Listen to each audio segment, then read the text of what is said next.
Why do so many men feel like they're walking around with a quiet ache in their chest?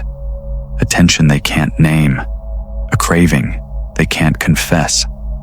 They succeed, smile, survive, yet still feel hollow. It's not depression. It's not a failure. It's something worse. The sense that their deepest desires have been declared illegal, not by law, but by culture. And so they pretend. They tell themselves they want peace, kindness, equality. But late at night, their mind whispers a different truth, one they're afraid to hear. Nietzsche saw this before anyone else.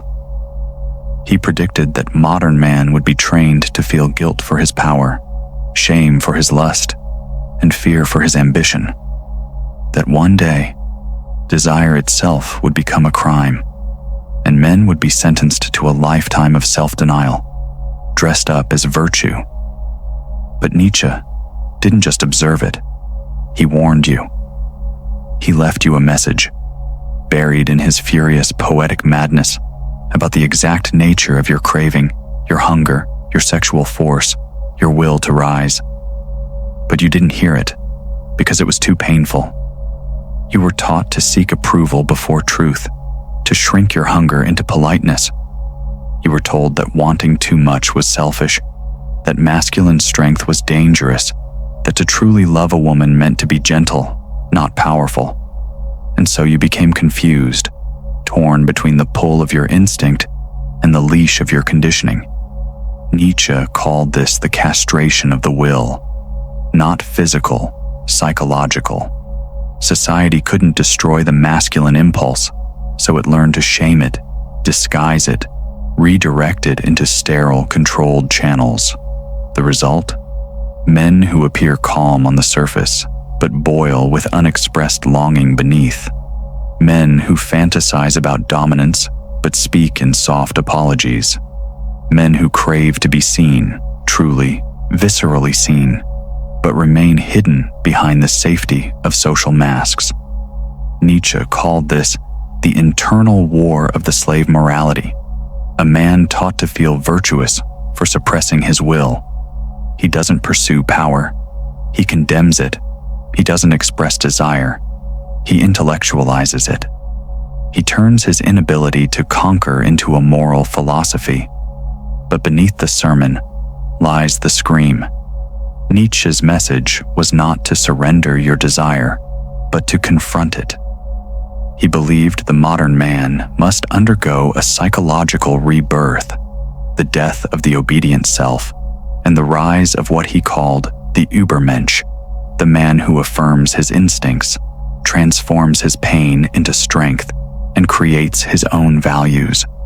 The world will call him dangerous, arrogant, selfish, and he is, compared to the neutered version of manhood we've been sold. But he is also alive, burning with purpose, capable of love that isn't soft but intense, of sex that isn't performative but real, of ambition that isn't clothed in guilt but roaring with clarity. Most men confuse desire with sin, but Nietzsche saw that desire is life. Desire is the engine.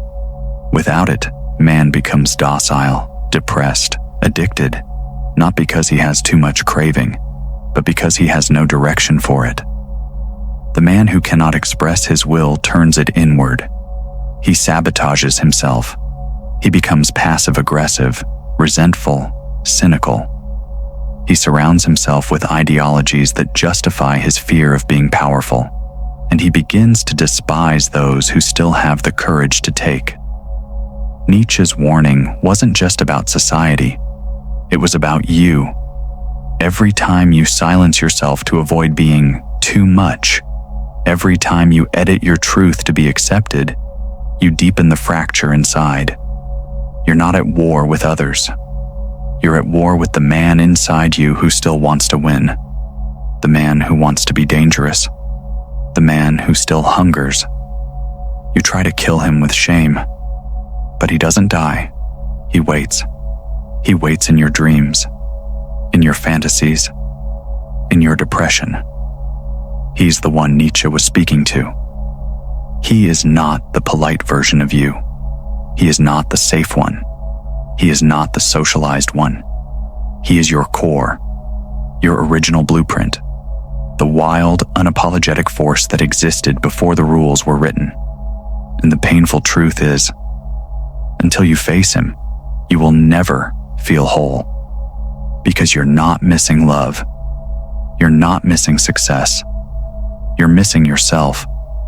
The part of you that was locked in the basement the moment you were told, real men don't act that way.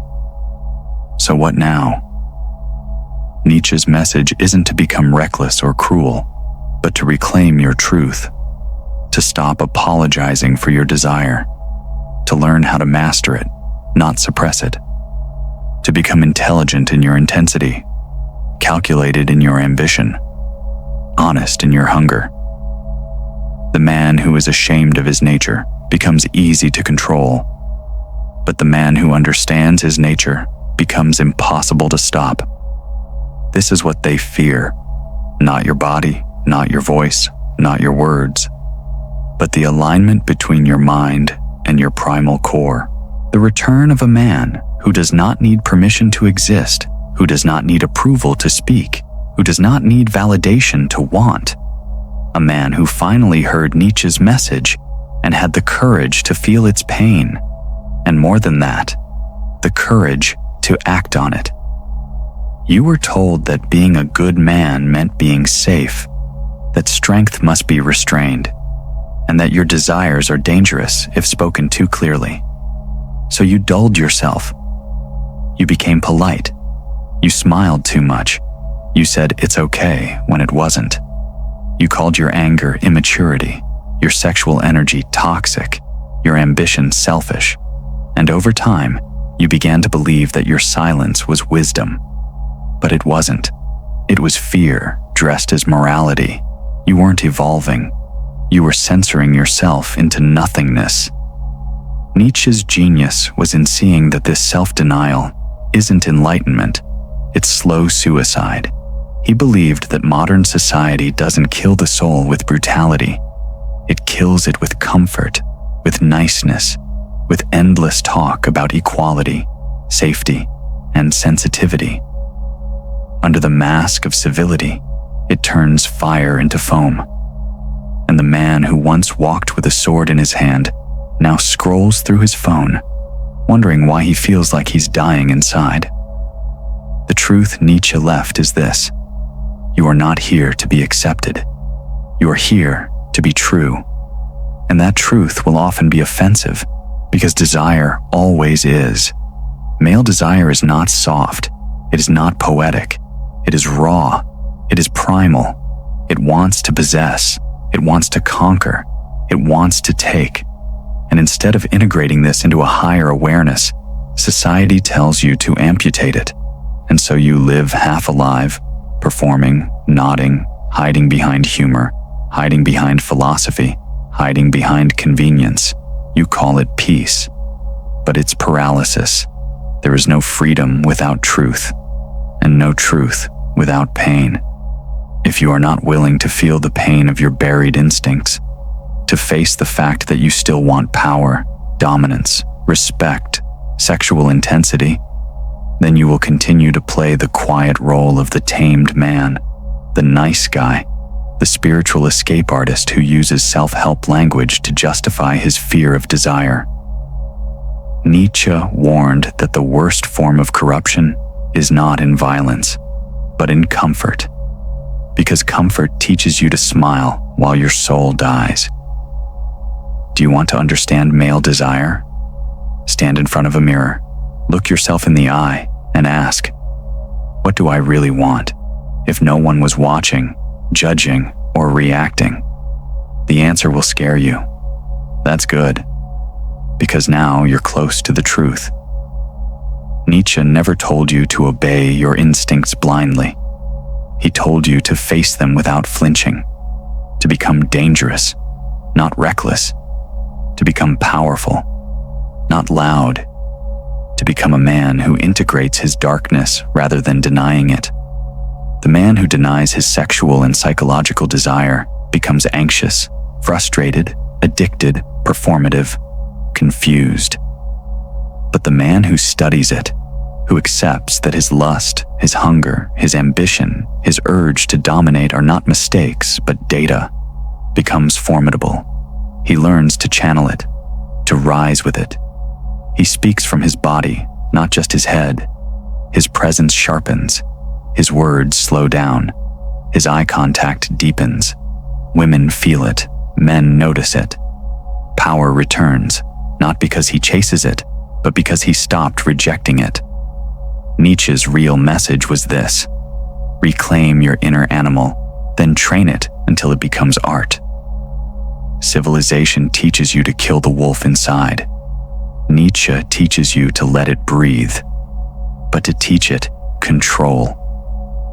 Because the man who walks with desire in one hand and reason in the other is not dangerous to himself. He's dangerous to everyone who lied to him. Most men won't do this. They will stay afraid. They will chase dopamine, distractions, and shallow approval. They will call this balance. But the few, the rare few, who choose to confront the pain of their true male nature will experience something else: clarity. Not happiness, clarity. The kind that strips away illusion. The kind that burns through shame. The kind that reminds you that the hunger you carry is not your enemy. It's your message. From Nietzsche. And now, you've finally heard it.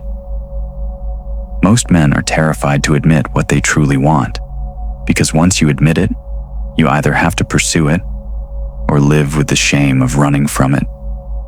Nietzsche didn't want you to become a monster. He wanted you to stop pretending you weren't one already, and then master it. You don't need to be saved. You need to remember who you are. Before they told you to be less. Now you know the truth. The only question left is, will you act on it?